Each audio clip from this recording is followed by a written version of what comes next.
if you don't want to be recorded, you've been warned. Just to give you a bit of background on what this meeting is for, this clinic, we're going to try our best here to have a virtual tournament. Hopefully coming up by the end of this month, which we'll have more details on soon. So this is about just how we would ref the katas for this virtual tournament. It may not be a reflection of the current rule set that's going to be used in provincial tournaments when we get back to our real non-COVID world of being come in person, but more just an explanation of what Milton did recently with a virtual tournament that he and Doug and 5 other dojos in the province had done to judge the katas in the virtual world. So that's the background of this meeting. I guess like any Zoom meeting, I don't think there's a lot of background noise, but it'd probably be best if we could keep ourselves on mute unless you have something to ask. I'm gonna leave it to Milton, but I feel it's probably pretty open. So if you have a question, you can just speak it out, throw it in the chat box. I'll keep that open here so you can keep an eye on it, or raise your hand. I think we're all used to this virtual world and what the rules usually are with it. But I'm gonna let Milton take it from here. And if you have any questions, just like I said, speak up. Go ahead, Milton. Okay, good evening, everyone. Thank you for taking the time out and coming in to have a look at how to judge kata. So tonight we're not going to discuss about scoring, how to do scoring. That's a whole nother issue. But tonight we're going to talk about what makes a good kata and what makes not so good kata. So as Jeff indicated, Milton Bourque. I've been refereeing for Nova Scotia since 1984. So I've been there for a few years, national kata judge since 2000. So, you know, a little bit of experience. So I think I have a good idea of, you know, I can teach you what you need to know to accurately judge kata. Okay, so thank you for Jeff for inviting me out, and thank you for everybody for coming out. So over the years, well, that's 40 years, almost 37 years, whatever. So there's been many rules changes and many different systems. The criteria has been changed. There's all kinds of things been changed. Okay, for whatever reason, they're choosing at this time to use a system that's hardly anybody can understand. So for whatever reason that is, that's beyond me, but we have to deal with it. So it's one of the most complicated systems I've seen in all my years of refereeing. So like I said, we're not going to discuss too much about that. We're just going to talk about the kata itself. Okay.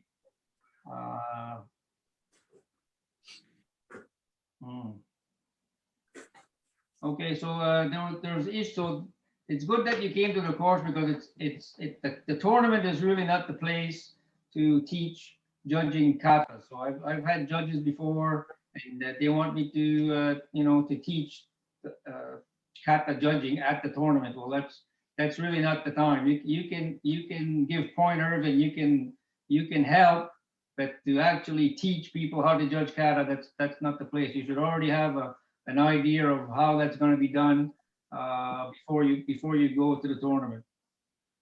Okay, so if you look at I can understand why people could be confused, because if you look in the WKF rule book, it's page 40 for those of you who have a book out.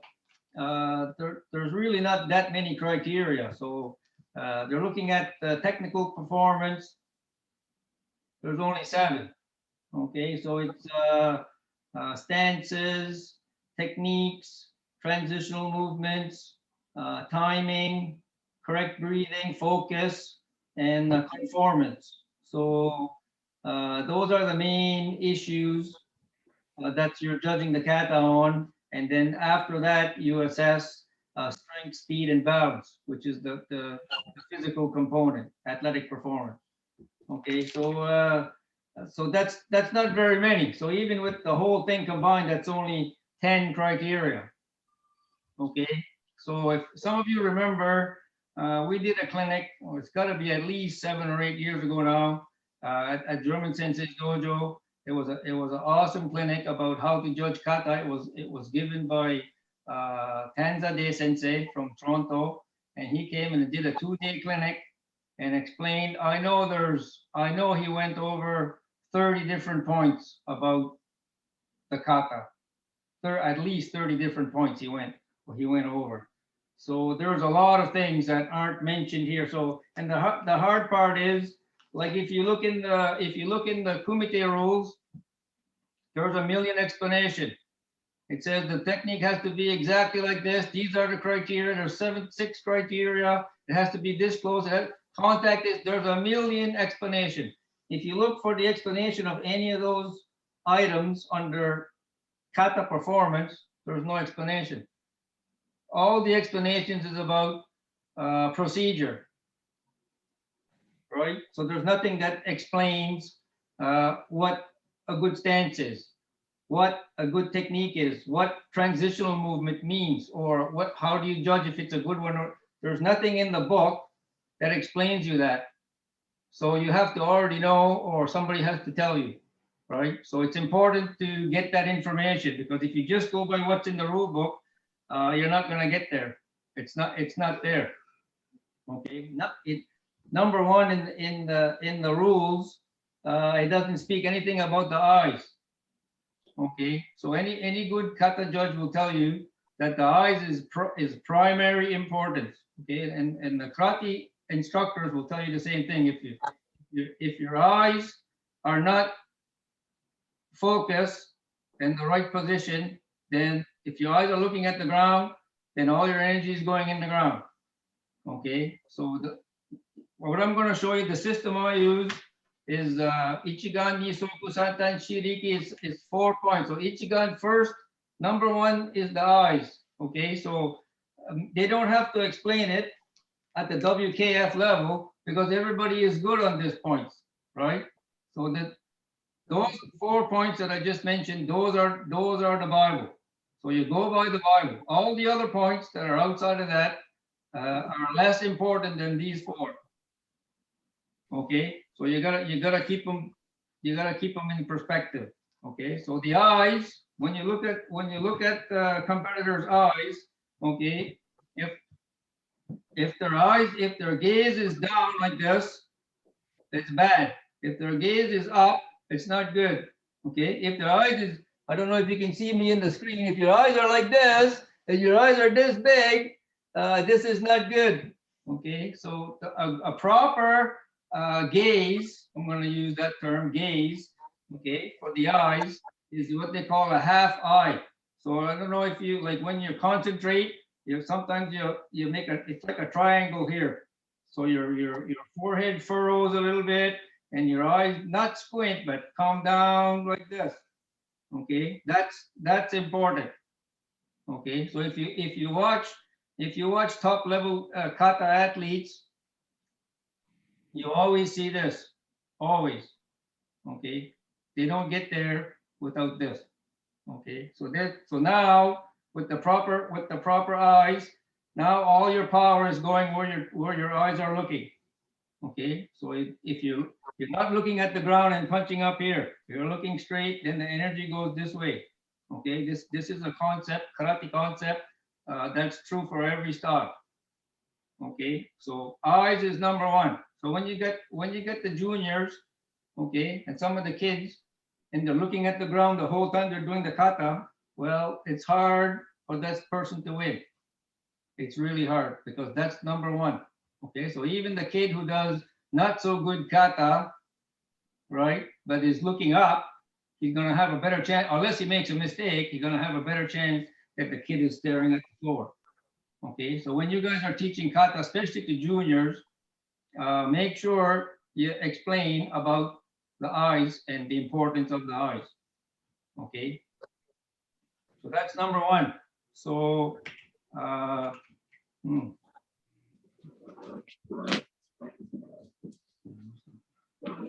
so sometimes you'll see sometimes the whole kata will be like that. Sometimes it's just, you'll see the eyes will go dark like that, like just dark.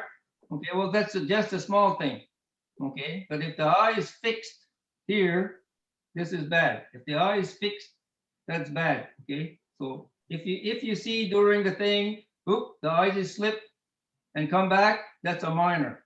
Okay, that's a very minor. Okay, but if it's constantly, then it's bad. Okay, so you gotta watch out for that. Okay, so that's very serious. That's the number one. That's very serious. Okay. Uh, the next thing is soku. Soku is feet. So what I mean by that, okay, I'm talking about stance. I'm talking about posture. Okay, so again, like in the WKF rule book, it doesn't explain what the good stance is. Okay, so for the person to be, if your knees aren't bent enough, if your heel comes off the floor when you're doing a technique, like sometimes you do Gyakuzuki, long Gyakuzuki, your heel comes off the floor. Okay, so this is wrong. Okay, so this feet have to be on the floor. Okay, knees have to be bent. Okay, so depending on the style and depending on the instruction, okay, because I know, like I see Jordan is here. So in the Chitaryu that Jordan does, the center of gravity is more forward. Okay, so the front knee is bent more. Okay, so for him, this is not wrong. And all his stances should look like that. And that's okay, as long as his feet are on the ground and his knees are bent. Okay, and have good shime. Shime means there's an inner tension. Okay, so shime, and the posture needs to be straight. So even though the center of gravity is forward, body can't be like this. Okay, so this is all part of soku, or the feet.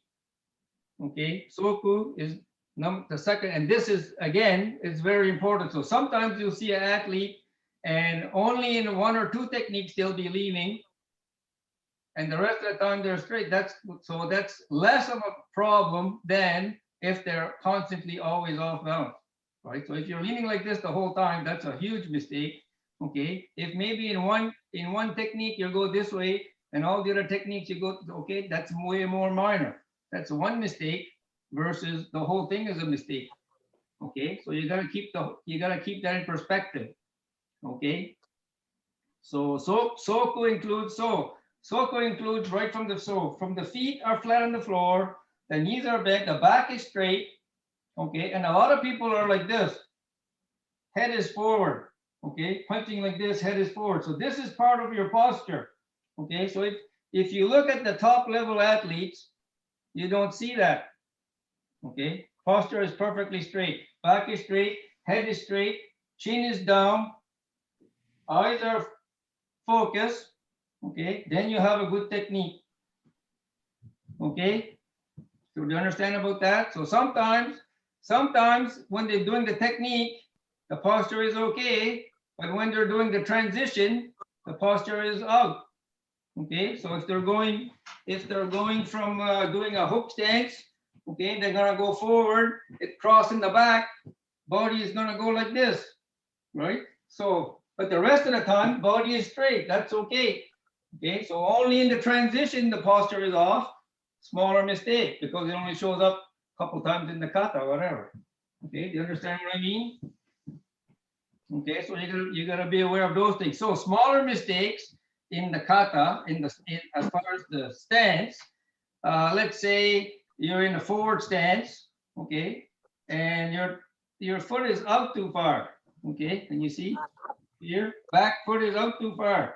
Okay, so this is a mistake depending on what system you're studying. Okay, so if the person is in Chitaryu, in Jordan's group, okay, maybe it's more out.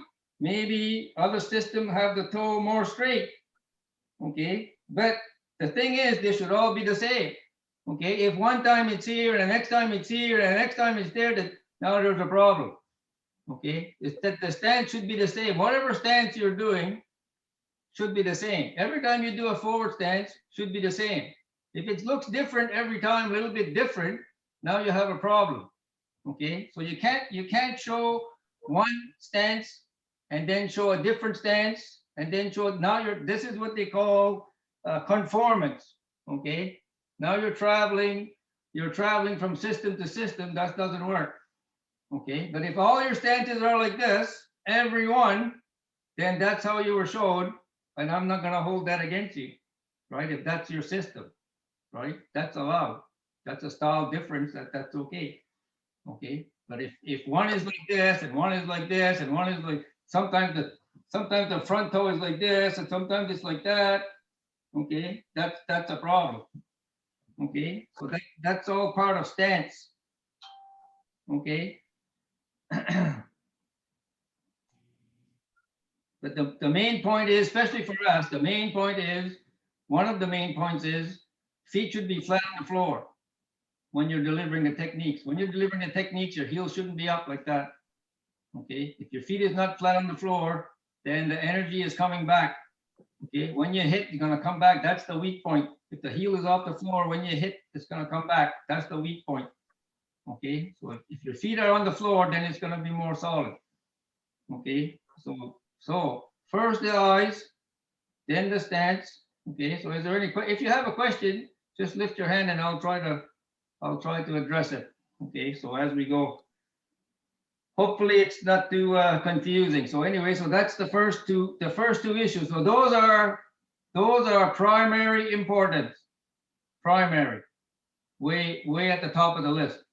Okay, Ichigan, Isoku, Den. The third is Tanden.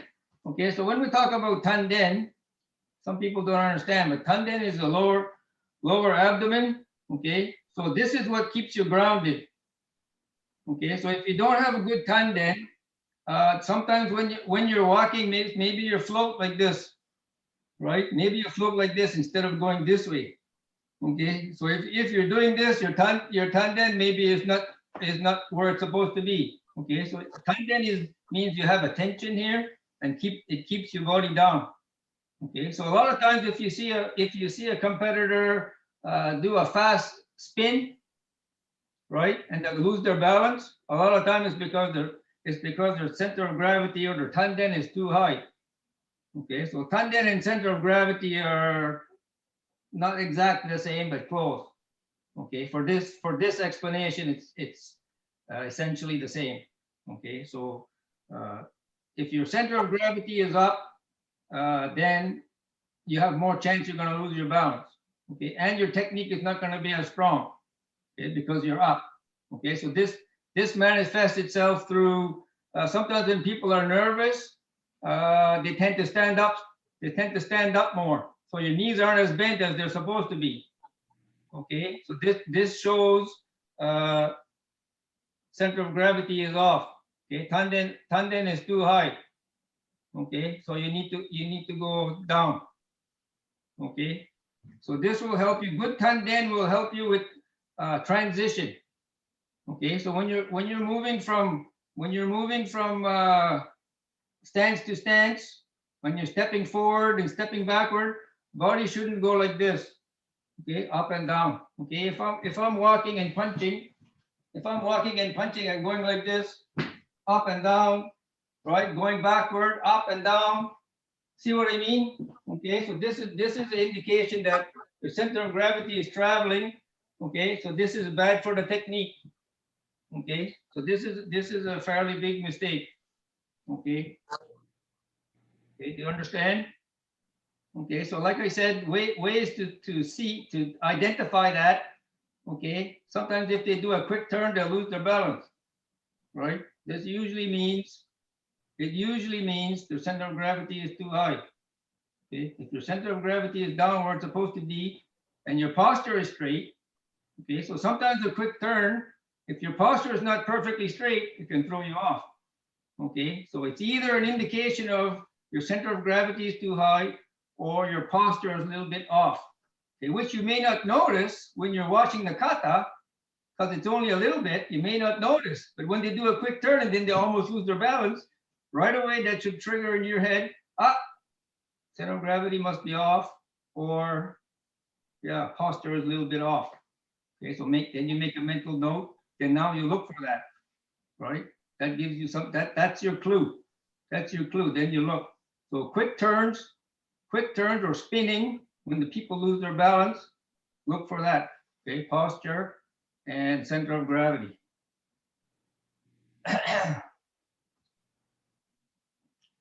Okay, so errors in this area tend to be a little bit less than the first two. So eyes, feet, stance, posture, and then tanden is after. Okay. Okay. So next, so the fourth one is Roku or strength. Okay, so essentially Roku is number 2 in the criteria, athletic performance. Okay, so strength, speed, and balance. Okay, so that's essentially what's Roku. So if in karate training, once you have Ich, Ni, and San, then you add the strength. That's the last component. If you don't have the first 3, then you add the last one. Something is going to throw you out of whack. Okay, but if you have the first 3, then you add the last one. It should be good. Okay, so Roku is the strength. Okay, it includes, yeah. So this criteria includes the speed. So sometimes you see a person is doing a technique, and if you squeeze, you know yourself, if you're not relaxed, when you're nervous, you tense. So when you tense, you become slower. That's how it works. Okay, so if you squeeze your fist too hard, then the punch is forced. Okay, but if you're too relaxed, now your wrist is bent. This is bad too, and your fist might be open. Okay, so watch for that. So it has to be relaxed, but not open. Don't open the hand. Okay, so it's relaxed. Then if everything is relaxed, then when you throw it, then it'll be fast, right? But if you squeeze, then it's forced like that. Okay, so you have to look for that. So one of the first year was the first year actually. First year I went to national, I went in and judged a kata, and I didn't do that good. So they took me out, sat me on the bench. So I sat with Uchiage Sensei. Uchiage Sensei said, "I'm gonna help you, sit here." So okay, so kata person goes up. So I'm sitting. He said, well, he watched the first punch. That's all he watched. He watched the first punch. He looked at me. He said, "This is 5.4," and then he's watching over here, right? So I'm watching the kata. Said, "Okay, Hante, all the scores come up. 5.4." So how did I do? Well, you're right on, Sensei. So 5.4. How do you do that? He said, well, he said, it's a lot of experience, but he said, so a lot of times when you're judging, you can tell from the first punch how the technique is going to look. Okay, so you have to pay attention right in the beginning. So in the very first technique, it comes out like this, then that's an indication the kata is going to be like this. If the very first technique comes out, then there's an indication that that's how the kata is going to go.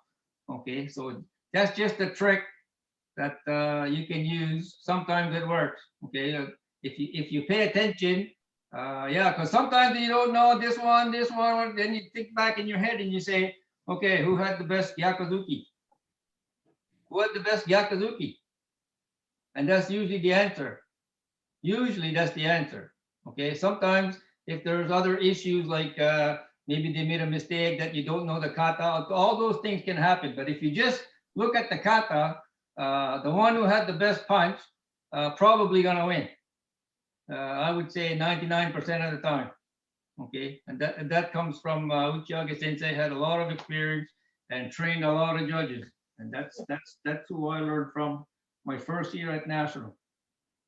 Okay, so that's a tip that you can use. Okay, so those are the main points. So Ichigan, eyes, knee, soku, feet, stance, posture. San is tanden, center of gravity, low, and shi is the strength. Okay, so shi is the last factor. So then after that, then you look at all the other things. All the other things are after. Okay, so you look at he was supposed to go 45 degrees and he only went 40. Okay, so he's a little bit off. This is Embusen, call it Embusen. So he's a little bit off in the Embusen. Okay, so this much mistake. Okay, this mistake is not the same as, well, he's leaning forward a little bit. Okay, it doesn't compare. You can't compare these mistakes to the first four. They're separate. Okay, so this mistake, Mbusen, small mistake. Okay, so that's one thing. Yeah, so ma. You understand what ma is? So ma is the timing. Okay, so you have, when the person demonstrates the kata, okay, they have to show to you the movie. You have to see the movie.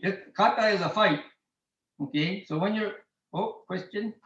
No? Okay, so kata is a fight. So the job of the kata athlete is to bring you in to that and show you the battle.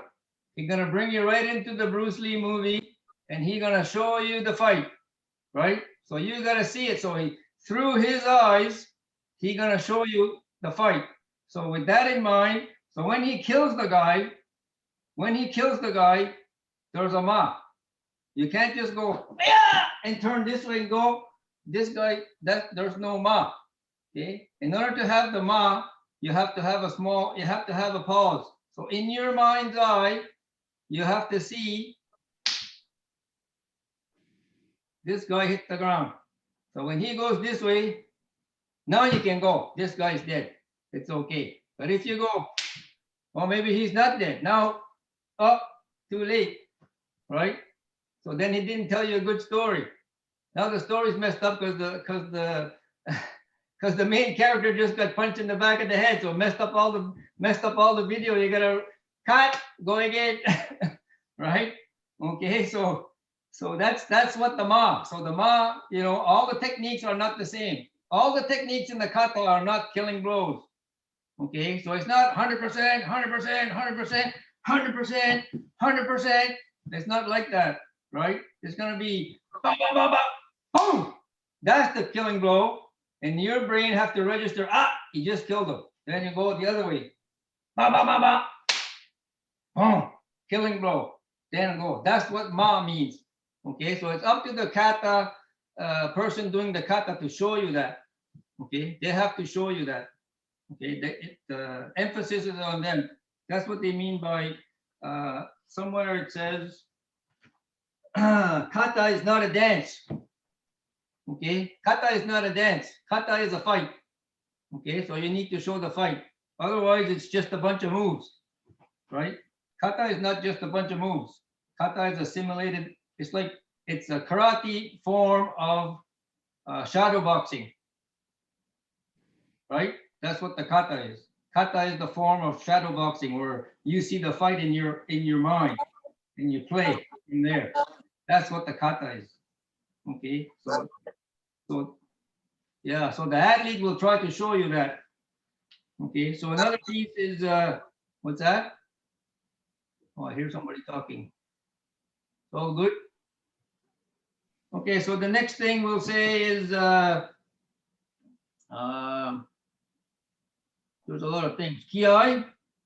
Okay, so each kata has a kiai. Okay, so again, so this has to do with more than anything conformity. Okay, so if you do Shotokan and you do Basai Dai, there's a set place where the kiai is supposed to be. You can't just put it anywhere you want.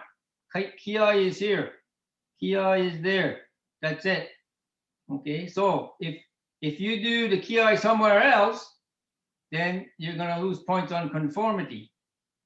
Okay, because you didn't do the kiai where you're supposed to. So that's one thing about kiai. So the other thing about kiai is kiai is supposed to come from here. Okay, so if you everybody has heard it. So you go in the tournament and Bobby Joe comes up, you go, yeah, right? So it comes right from here, right? There's the kiai come right. So they're trying, but that's not really it. Okay, so kiai is supposed to come from here. When you do kiai, it's supposed to shake all the walls, right?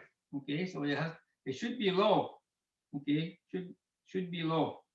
Okay, so not too high pitched. Then if you do high pitch, it means didn't come from your hara, from your stomach, from your tanden, came from your throat. Okay, so don't scream from your throat. That's not good kiai. Okay, so some kiai is hard to learn. Okay, so Soke Sensei explained to me and other people, of course, at the clinic one time that we were in Canmore, Alberta, and he takes all the group outside. So we're facing the mountain. So it's all very, it's all very yeah, martial arts type, like way back in the old days, how you would train in the woods, right? So we're all out there in the grass and we're staring at the mountain, and he says, okay, he said, go in uchi hachidat. He said, feel the energy coming from the ground. Feel the energy coming from the ground, he said.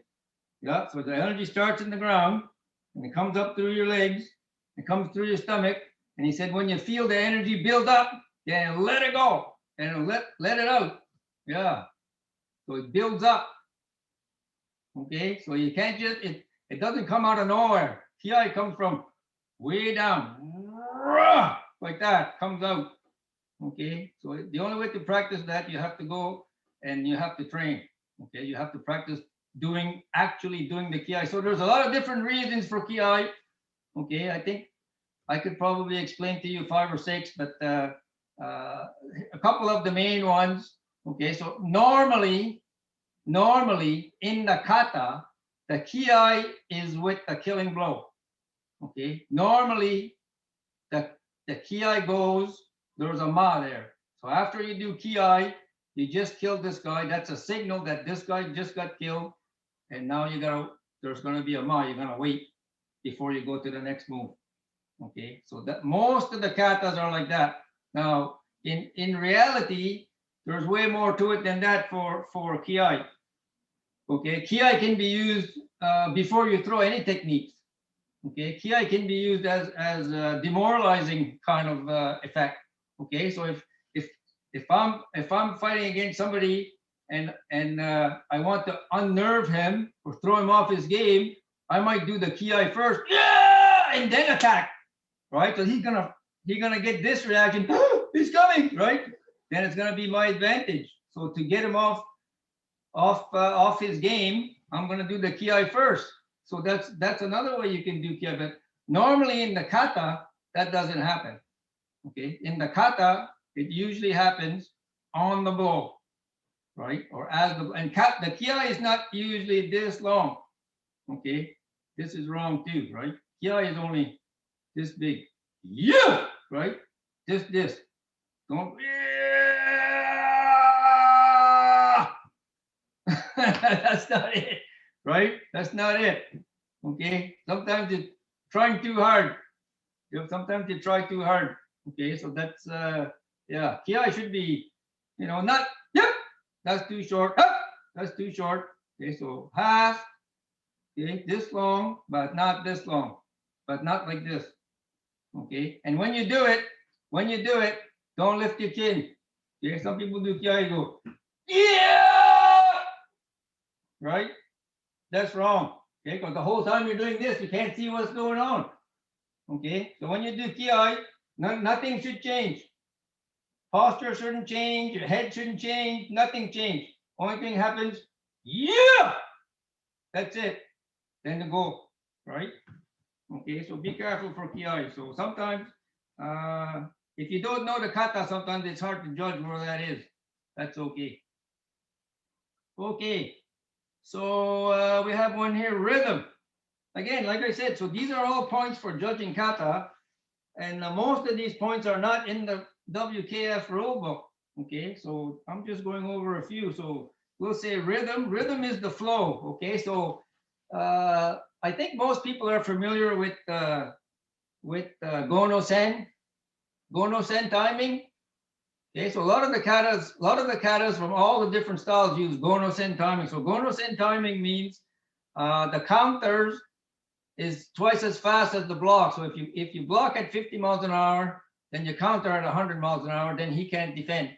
Okay, if the block is at 50 and the punch is at 50, then he could block. Then you have to defend again and go, right? this could go on forever, like the Flintstones, bump, bump, bump, bump, like the Flintstones, right? So the last one, bam, finish, no defense, right? So 1/2. Okay, that's going to send. Okay, so when you do the rhythm, when you're showing the rhythm of the kata, if you break it up, every move broken, okay, block, punch, kick, punch, block. Yeah, then you don't know which pieces go together, and the timing is all out of whack because all the pieces are the same. So this is what you're talking about, rhythm. Okay, so when you do rhythm, like for an example, if you do Seisan kata, everybody sees it 50 million times. It's probably the most performed kata in Chitta-ryu. So Seisan, so you go this way. 1, 2, 3, 4. Okay, so if you do it like that, all the techniques are exactly the same. 1, 2, 3, 4. Then what's the timing, right? Then he could block all those techniques. Now you still have to defend, right? So when you do, maybe those two are together. Then this one, right? This one is only going to be 1 count, and this one going to be finished. So this one going to be fast. That's why sometimes you see different styles when they bring this foot back. This one goes at the same time. That's because they're working on the timing. Okay, we don't teach exactly like that, but some people do like that. Okay, but that's why it's for the timing. Okay, because you have to win, because now you're gonna turn your back. But this guy is not dead. Now you're in trouble. You just messed up the movie again. Take 3, right? You gotta go again. Okay, so that's rhythm. So the kata has to flow. So these 3 moves go together. Then there's a pause. These 4 moves go together. Pause. Okay, turn. Zanchin. 1, 2, 3, 4. Stop. Turn. Right? If you go bam, bam, bam, bam, bam, all the same, then there's no rhythm. That's what they mean by rhythm. Okay, so you gotta group those techniques together and make it work. Okay, so that has to do with the flow. So sometimes when you see lower belts, right, they don't have very much rhythm. It's all broken, right? Everything is broken. Bah, bah, bah, bah, bah. That's what you see, right? That's okay. That's when you get juniors. Okay, but again, so if the person is doing that, this is a bad rhythm. Okay, but if they have good eyes and they have good posture and they have good center of gravity, guess what? They probably still should win. Yeah, because they have the main points. They have the main points good. Okay, and this is one of the minor points. Okay, so another one that's important is breathing. So I had an issue with the breathing because is there any Weichi guys here in the group? Okay, no. Okay, so just the former Weichi guys. okay, I'll be careful. So what happened? Sensei Victor Swinnermer explained to me, but like in most karate that we do and that we see, the breathing is out on the technique. So when you breathe out, this kind of breathing, same time as the technique. Okay, so but in Weichi, sometimes they breathe out after. Yeah, so the breathing is different in Weichi. So yeah, so you gotta be careful. If you see that and you don't know, you could say, well, that's bad breathing. Okay, but that's where you need to educate yourself and say, okay, that's how it's done in this particular style. That's how it's done. So then it's not wrong. Okay, you can't bring your beliefs and put it against the other guy and say, what I believe is right and what you believe is wrong. Okay, you can't do that. Okay, that's not it. Our job is not to judge the belief system. Our job is to judge the kata, say which one is best. Okay, so if you're showed this way, then it's right. Okay, so Weichi people, you have to be careful when you're judging because sometimes they breathe after. It's okay. That's how they're taught, and that's how it's done. And there's a whole scientific, yeah. Anyway, I'm not going to get into that, but yeah. Okay, so be careful that stuff. So breathing is important.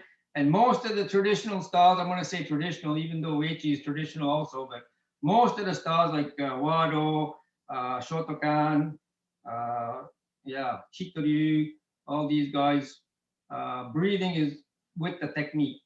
Okay, they don't breathe after, and you shouldn't hold your breath either. Okay, now something else that's as far as breathing, the breathing shouldn't be too loud. Okay, so if your breathing is too loud, you're gonna get a penalty for audible breathing. Okay, so this is gonna be a mark against you. Okay, so breathing should be not too loud. Okay, and different styles. When I went for my last exam, in Japan, and this is one of the reasons why I didn't pass the grading. So since they said your breathing is too loud, okay, because if the opponent knows when you're breathing in and when you're breathing out, that's his advantage. Okay, so when I'm doing the techniques, I shouldn't show to him if I'm breathing in or out. Okay, because if I do that, now it's his advantage. He's gonna attack when I'm breathing in. That's my weak time. Okay, so if he knows when I'm breathing in, it's his advantage. Okay, so shouldn't do it. Okay, so in the tournament, yeah, sometimes louder breathing is okay. It's usually on a zanchin. Okay, if they go this way, the guy, this is dead, finish. This is zanchin checking. Okay, loud breathing here, that's okay.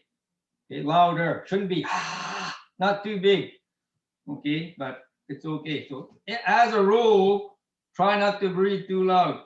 Okay, so if you see some students come in and perform a kata and they're demonstrating and they're really hard, that this is too much, right? This is wrong. Okay, so they're gonna get marked against bad breathing. Okay, so be careful for that stuff. Yeah, here's another one. Seichu Sen. So Seichu Sen is the center line of the body. So when the person is attacking, okay, and even sometimes high-level athletes, you gotta watch, right? So you're supposed to attack the center line. Okay, so when you're punching, if you're punching like this is wrong. Okay, should be here. All the styles punch here. Okay, maybe there's some that don't, but I'm not aware. So techniques are to the middle. When you do shuto, yeah, comes to the tempo. Okay, if it's out here, it's miss. Okay, so if I go like this, shuto. Okay, I don't know. You can see my hand. See where it is. Okay, so I'm coming from here. This is miss. Shuto is supposed to be here. Yeah. Okay, so you have to be careful. That stuff. That's attacking the center line. Okay, attack the center line. So when you do front kick, when you do side kick, it should be right in the body. Don't kick out. Don't kick outside of your body. Okay, so if you do a side kick to the front, you're gonna kick the heel is gonna hit the center line like that. Okay, don't kick like this. You miss. You hit with the toes. You miss, right? You're hitting with the heel or the knife edge. Okay, so you gotta attack the center. When you punch, it has to be in the middle. Don't punch over here. If the kids are punching over here, miss, right? That's a mistake. Okay, so Seichu Sen. So be aware of where the target is. Okay, where's the target? Okay. Okay. So that's a few. So before I open it up, I want to go over. So assuming that all is equal. So if the kids or whoever you're judging, if they do something, this is the way I do it. Okay, so if the kid comes up and does a kata and does something that if he was an adult, he would be disqualified. Okay, if he would be disqualified if he did that as an older kid or as an adult, then I make sure my score is going to be here, so he's not going to move forward, even if he does a good kata. So one of the things, especially for kids, is if they don't do the proper moves, they miss a punch or add a block or add an extra step, or it happens all the time, right? So the kid might have good techniques, but did 5 punches forward instead of 4, and did 3 punches backwards instead of 4, right? So if he was an adult, he would be disqualified. Okay, so if he would be disqualified, then he shouldn't win in the division that he's at. Know what I'm saying? Okay, the only way that kid would win is if all the other kids did the same stuff, right? Or they would have all been disqualified. Then you still need to pick a winner, right? So be careful of that. Sometimes if the person makes a mistake like that and you put them way too low, and the next guys all make mistakes, you got nowhere to go. Right now you're in the basement and there's no room down here, so don't go down far enough that you're not going to be in the medal. Leave them there. Then if there's worse kids, you still got room to put them, right? But if you take them right out and put them way down in the basement, you might pigeonhole yourself and not be able to put the other ones. Yeah, so be careful for that. So some of the things that person can get disqualified for, there's 8 here in the WKF rule book. These are disqualifications. Okay. So if you announce the wrong kata, or perform the wrong kata. So if you say one kata and do a different kata, if you were an adult, you would be disqualified. Okay, so if you're a kid and you do that and you do an A1 kata, as much as you want to give them a mark, you should try to keep them down here a little bit. That kid shouldn't win, because if he had been older, he would have been totally disqualified, right? Know what I'm saying? Okay, so even though he did a good kata, it's not good enough. Okay, so failing to bow. Okay, well, we usually don't have that issue with the kids because most of the time there's somebody telling them what to do. So if they tell them to bow, they usually bow. They're usually not that contrary. So if they tell them to bow, they bow, then it's not a problem. Okay, but yeah, so as an adult, if you don't bow at the beginning and the completion of your kata, that's a disqualification. Okay, so it doesn't matter all the other things, doesn't matter Ichigan, Nisoku, Santan, it doesn't matter all those things, that's a disqualification. That's it. Okay. Distinct pause or stop in the performance. Okay.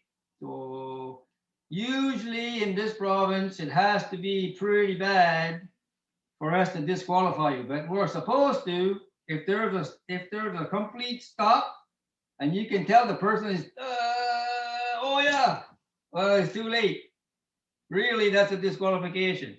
If you went to the national and you didn't disqualify that person, the match area controller would be all over you, and you probably sit on the bench most of the rest of the day. So that's don't do it. But here in the province, we tend to have more lenience, and we let kids go, and kids don't get disqualified. That's the rule. So we don't disqualify kids. Hey there, you got a question? I'm just saying hi. Okay. Yeah, so as a rule, we don't disqualify kids. So yeah. Milton, Daniel has a question there. He said in the chat box, he said, if you see a disqualification, should you still score or give a 0? Yeah, well, that's what I'm talking about. So the kids, the young ones, we don't do disqualification in this province. Okay, that's a rule that we have, a provincial rule that we don't disqualify kids. So give them a low score enough that they won't move forward, and that's okay. But national level divisions, which is 13 now, national level divisions, right? German Sensei? 13, I think. So if the kids are 13 and they're in the national level division, then it's a disqualification. There's no score. So at our Okay, sorry, tournaments, Sensei. Sorry, go ahead, Dan. so at our tournaments, would you say kids is 13 or less and That's- adults? Is, Yeah, 12, 13. 12, 13 is nationals division. See, so 12, 13. So less than that, we don't disqualify. And is this a consultation with the other judges when we see a disqualification? Because what if one of the judges doesn't see it? Do we still say a No, zero?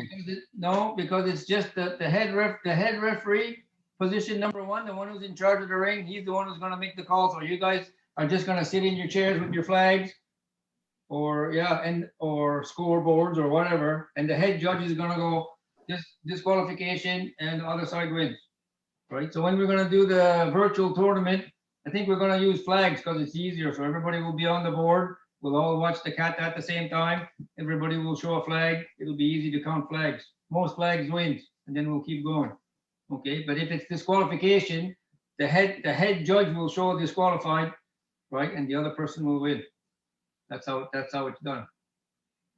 Okay, Sensei, that was a clarification I was looking for. Okay. Make sure everybody understood that, because sometimes you gotta make sure that people know that what's going on in the ring, because there's sometimes you may have to call in all the judges, because someone might have noticed, like we had one incident where they called the wrong kata and the center referee hadn't noticed it. And actually Doug and I were sitting in that ring that day, and we signaled to the kata wrong one to the head judge. So that could be something else you do. If you know they made a mistake, show your flag. They'll call us in. Then from there, you can make the decision of what happened. They might have done the wrong kata, or like say most of the time it's because they've called one and done a different one. I think that's a good idea. I think if you know the kata and you know there's been a mistake, nobody else might know. You should show, in the interest of fairness, right? In the interest of fairness, you should lift your flag, and the referee will call you forward, and you say, oh, this is a mistake. Oh, okay, do disqualification. That's okay. I think you should, in the interest of fairness, because we don't expect everybody in Nova Scotia to know all the katas. You don't have to know all the katas. That's not a requisite of being a judge. Okay, for me, I know probably 15 Chitaryu katas, and I know maybe 1 or 2 Goju katas that I know from one end to the other, and a couple of other katas, and that's it. So if I know 20 katas, that's it. But we judge katas from all different styles. It doesn't matter. Doesn't matter if you follow this. If you follow this, Ichigan Nisoku, if you want to look at this, I have it written. It's if you go on my website, www.mukashikarate.com, it's the February edition, February 2019 edition of the Striking Post, and it's all written right there. The whole thing is written there, so you don't need to beat your head over it. Yeah, you can just go right there and read it.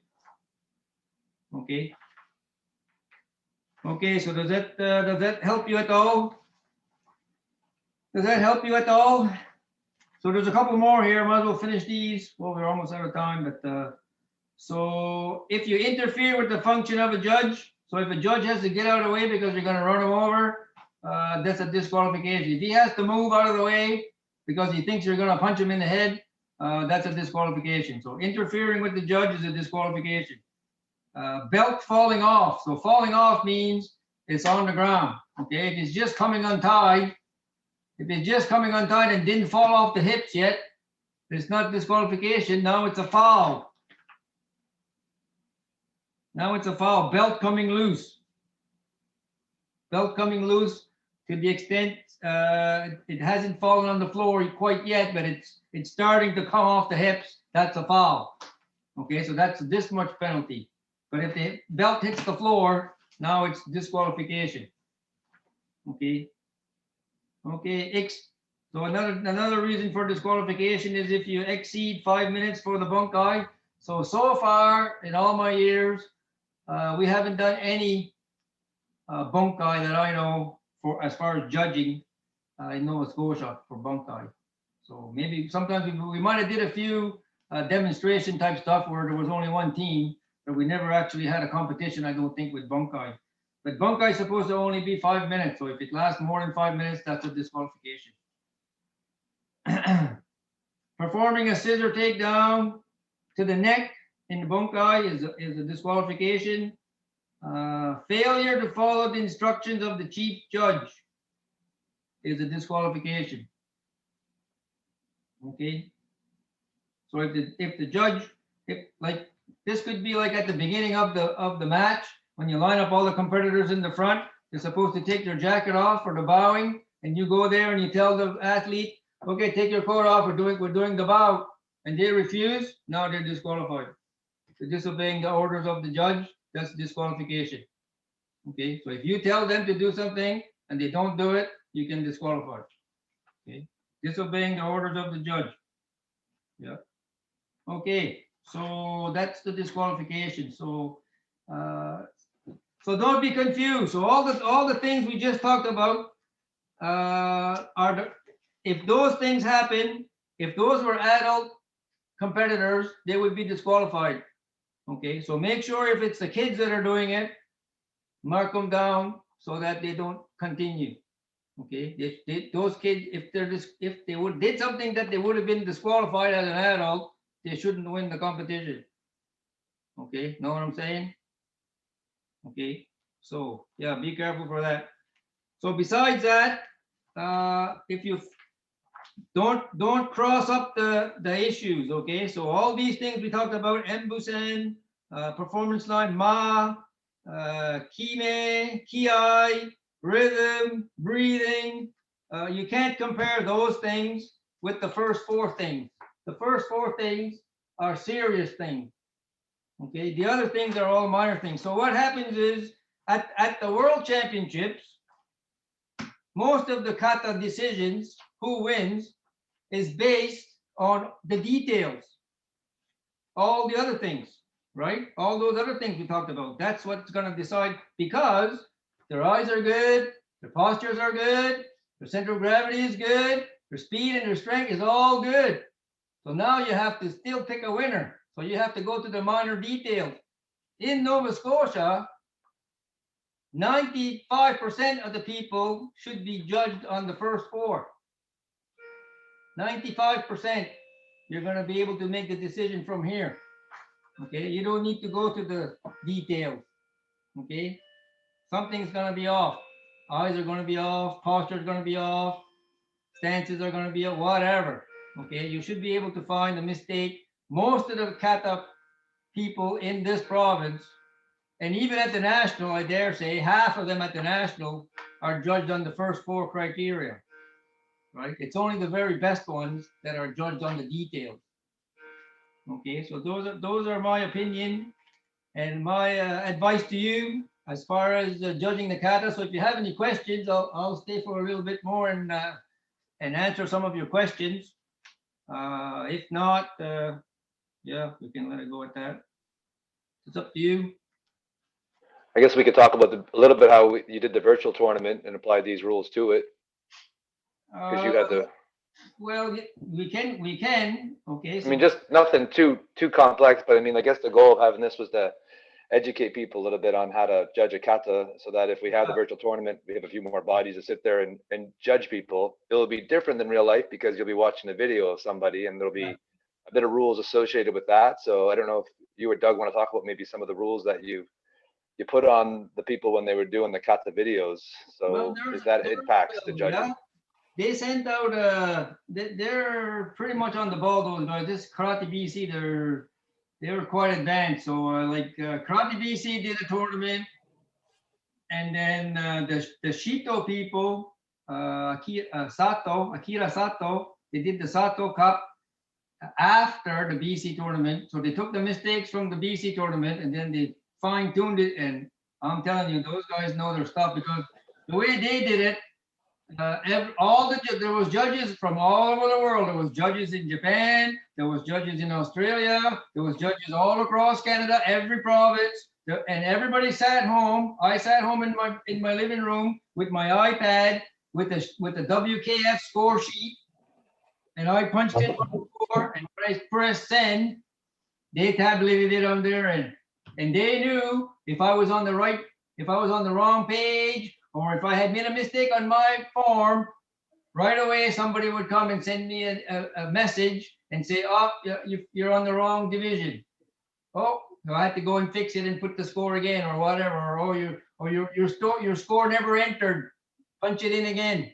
That happened a couple times, but they were all over it. So I don't think we have the technology here in this province right now to do that. But it sure would be good if we did. So I think the way we're going to run the tournament for us, they sent out guidelines for how to do the kata. I think there was like 10 criteria. Had to be in a well lit room. Had to be not too much ambient noise. Had to be the full body, the whole kata couldn't go out of the frame. Had to be done in one take. Oh, there was a 10 criteria about how to do the kata video. And then, yeah. So I think the way we'll do it, everybody will do the videos. Maybe they'll upload it to the Nova Scotia YouTube channel. And then we can pick them off of there and we'll sit as a group. We'll have maybe 2 or 3 meetings going at once. So each ring will be like their own meeting. And we'll watch this division and that division and the other. So maybe each ring will do 3 or 4 divisions, and that'll be the tournament, right? And we'll do flags. So we'll do hunt day. Everybody will hold up a flag. We'll count the flags, right? And then we'll keep going. Chart the winner and keep going. Okay. So just, pretty just much one and done. what they did. What's that? is it just one and done with the video? So you watch the video once and it's just a one-time through, or can you rewind it back and rewatch it, or? No rewinding. No, it's a one-shot deal. Okay, One shot deal. Yep. They play the video through. So what they recommended was everybody should have a tablet, or some people did it on their phone, had the score sheet on that, and then watch the kata on something bigger, on a TV or on a laptop or whatever. So the kata was bigger. The score sheet didn't need to be big, but the bigger the performance is, the better. Right? So everybody had two devices going. You had a TV going and a laptop or an iPad or a tablet or whatever. So anyway, that's how they did it. So maybe down the road we could come to that point. I think that's kind of the gold standard. I don't know if we're there yet, but it would be good. But I think we can start with where we're at, and then we can progress from there. and So we're just doing flags as your proposition here, right? No, I no think scoring it's the points for the easiest, first right? time? yeah, Yeah, I think that's the easiest. yeah, Yeah. I think so too. I mean, especially for the first time go through, to make sure we can figure it out. Yeah, so in the tournament we did in BC, they had 3 rings. They had 3 rings, and each ring worked for 2 hours, and the tournament was done. Okay, And I think they had 150 plus competitors. I think so, 150 plus, I think. I don't think we'd have that much. We're just Correct me on sticking with, that. we're just sticking with KNS first, so, and Yeah. how much interest we get. Yeah, This, So I anyway- guess if, yeah. I hope you guys got something out of this, and it'll help you when you sit in the ring, because it's not a good feeling when you're watching the kata and the kata is done and you need to score, and you really don't know. I've been there. It's no joke. But you really don't know. Like if you study these points, when you sit there and you see it right away, you'll say, "Oh, that's terrible." Right? It's already done. After the kata's not even halfway done, you've already decided who the winner is. It's way better that way than the other way, when the katas are both finished and they're standing on the line. Oh my God, oh my God, oh my God. Nobody wants to be there. Nobody wants to be there. Okay. And out of all even when they brought in the WKF stuff, one thing that was bad over there, I never saw them give any feedback to any of the judges, and none of us had any idea what we were doing. And we were punching in scores. Nobody ever came back and said, "Oh, watch out for this," or "This score was too high," or "Watch out for," nothing. We got zero feedback, and some of the referees walked away shaking their head, and I was one. But anyway, there was a few of us walked away shaking our head. What the hell was that like? So, and that's at the national level. So, we're a few steps from there, but we got to work our way that way, right? So this way here, you'll have a solid foundation and you won't run into those issues, right? You'll have a solid foundation. So the scoring, you can apply the scoring. You can figure that out as you go. But the hardest part with the scoreboards is the first kid that comes up, or whoever, the first athlete, you don't dare to give them the mark.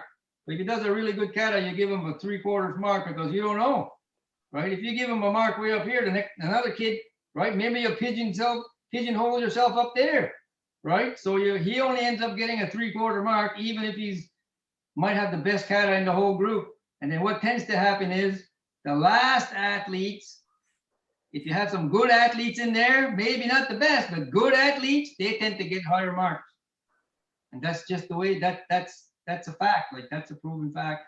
Didn't make that up. That's how. You want to go through some of the Way more questions? in the fair. chat? What's that?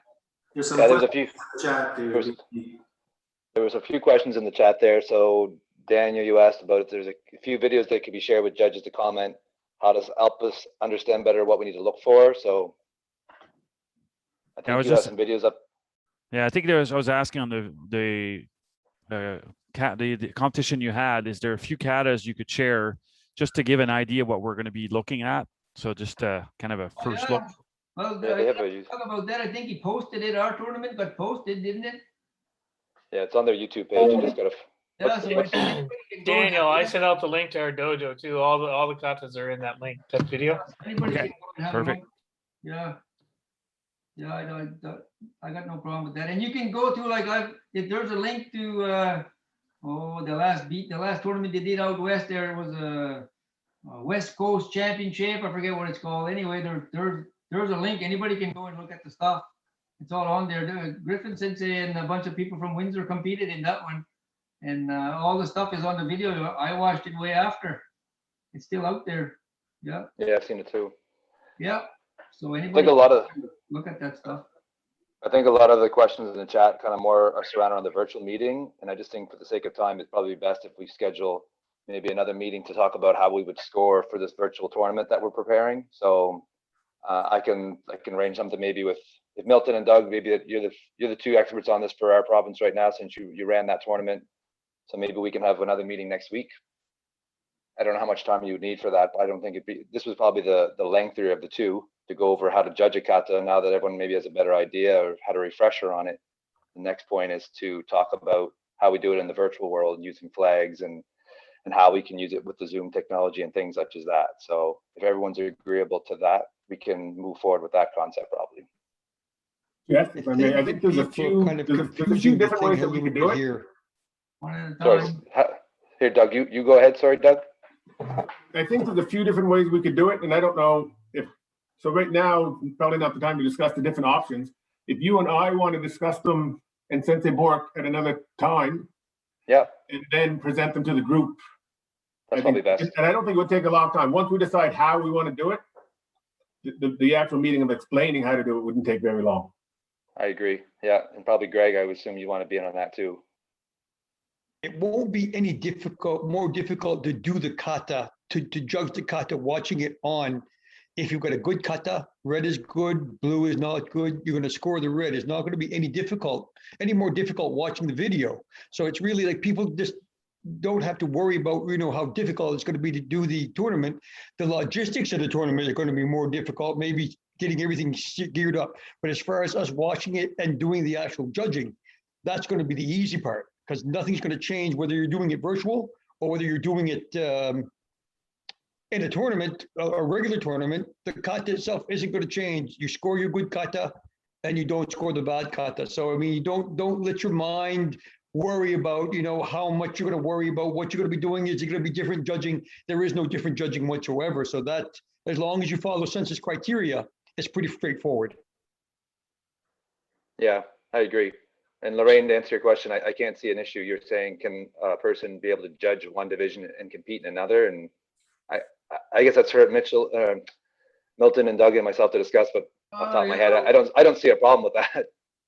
I don't think it's an issue unless somebody has a problem with it, but as long as you don't judge the same division you're in, I don't think that's an issue. No, I Especially don't when think so. it's not happening on the same day, it's way easier, right? Yeah. You can send your kata in, and the tournament's only gonna be judged 3 weeks later, so you got, you're not messed up. As long as you don't judge your own kata, then I don't have an issue. I personally don't have an issue, maybe somebody else. No, I don't think so, but And if you compete, you don't have to pay for the tournament. You compete for free and officiate, Peg. There you go. There's an incentive. From the- Jeff, you probably want to include Carrie on that meeting just because if we're doing flags, it's more of a draw system. So someone's gonna have to track the progression a little bit more. It'd be a little more complicated in that sense. Yeah, I agree. I'll set up a time that, all of us can initially talk, and then once we have that conversation, I can set up another meeting to go out to those who are interested in participating and judging a virtual tournament and have an idea better of how we're gonna set it up and what the expectation will be from you. So the one I saw, it was a scoring system. So you only had to do one kata, but if you do a flag system, you're gonna have to submit, wait to see if you won, submit again, wait to see if you won. Yeah. How's that gonna work? Because Well, Yeah. Honestly, I don't it's in think, Canada. flags are the way to go, to be honest. But I can present several, I got a few different ways that we could judge them. Okay. Yeah, I mean flags We're like open to suggestions. it'd be a 3-week, It's tournament. hard with flags because you don't know how many to submit. yeah, exactly. I That's think still good. yeah, I think that's a good point in the sense, and that's why I was thinking that Carrie's not going to enjoy this because how to track that, and like you said, unless you're going to judge the same kata back to back to back against other competitors, then scoring is probably Right. kind of like you guys did. It was one and done. You do your one kata and you have your top 1, Right. 2 or whatever, right? So 1, 2, 3. So Right on. I agree with that. I'm open to different suggestions and scenarios, whatever works best. Like, we'll figure it out. This is the first one, right? So, Yeah, we're hoping to have it sometime, it's probably realistically more in June. We're gonna have it set up, but we'll figure out dates for everyone once we can, Doug and Milton and Greg and myself can all chat and get an idea of how we want to have the setup, and then we can talk again and make sure we have judges to judge it, and then we can get some dates out to everybody. A lot of new faces here tonight. That was a feedback there from Teresa and Dave in the chat box. Welcome there to all the new people. It's good to see a lot of new faces interested in this. Even though we're not able to do it in person, we can still do a lot of stuff virtually. So, oh, there's Greg with the beard. Nice. there's my new face. It's not really new, but it's. I think Rob Sweeney has you beat in the beard category there, Greg. I He was on don't earlier, believe it. so. His camera's not on it. I don't believe it. I don't see it. Lisa, you're on mute. I see you talking. Oh, she's still talking, but she's on mute. Oh yeah, there's Rob's beard. There. Yeah. Welcome to everybody tonight. Dave's not with me, but it's nice to see some new faces. No, that's great. Yeah, to see more, and we still need more and more faces. So spread the word, grow the ranks, grow the ranks. Nice to see a couple new females to add to our big list of females we have in Nova Scotia. Awesome. Awesome. Absolutely. So any other questions out there tonight about anything that we talked about tonight? No? All right. So I did record this, so I'm gonna post it somewhere. I guess we have to set up our actual YouTube page, which we haven't done yet, so that will be done. But that will be out there available for you guys to review, and then also to be shared with anyone who couldn't attend tonight. Milton and Doug, I'll touch base with you. We'll set up some time, and then everyone else, just keep an eye out into your emails, and we'll follow up with next dates from here. super. Okay, thanks a lot, everybody.